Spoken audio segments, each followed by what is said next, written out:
உங்களுக்கு பிடிச்ச படங்கள்ல உங்களுக்கு சில பேருக்கு ஃபர்ஸ்ட் ஹாஃப் பிடிக்கும், செகண்ட் ஹாஃப் பிடிக்கும். அப்படி பாக்குறப்போ எனக்கு பிடிச்ச செகண்ட் ஹாஃப் இந்த இந்தியன் 3 அப்படின்னு அந்த காரணத்துக்காக தான் நான் இந்தியன் 2 ரொம்ப எக்ஸைட்டடா பண்ணேன்னு நீங்க சொன்னீங்க. அது வந்து சினிமா புரிதல் இல்லாதவங்க சில பேர் எப்படி புரிஞ்சிட்டு இருக்காங்களா, உங்களுக்கு இந்தியன் 2 பிடிக்கல அப்படின்ற மாதிரி அவங்க ஒரு ரெஃபரன்ஸ் எடுத்துட்டு இருக்காங்க. அவங்களுக்கு மட்டும் இல்ல, ஜென்ரலாவே இதை கொஞ்சம் இன்னும் கொஞ்சம் அழகா இன்னும் அவங்களுக்கு புரியுற மாதிரி ஒரு சொல்லிட்டீங்கன்னா.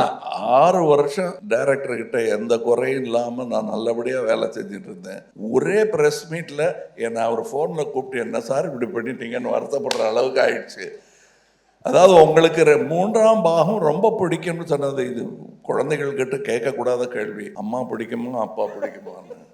2 பேரும் இல்லைன்னா குழந்தையே கிடையாது. அதை நீங்கள் ஞாபகம் வச்சுக்கோங்க. இது 2ம் ஒரு பாகம் தான். எனக்கு இது பிடிக்குது, ஒரு சீன் பிடிச்சிருக்கு அப்படின்னு நான் சொல்லிட்டா மற்ற சீன்லாம் எனக்கு பிடிக்கலைங்கிற அர்த்தத்தை நல்ல நண்பர்கள் நல்ல விமர்சகர்கள் அந்த அர்த்தத்தில் அதை எடுத்துக்க முடியாது, எடுத்துக்க கூடாது.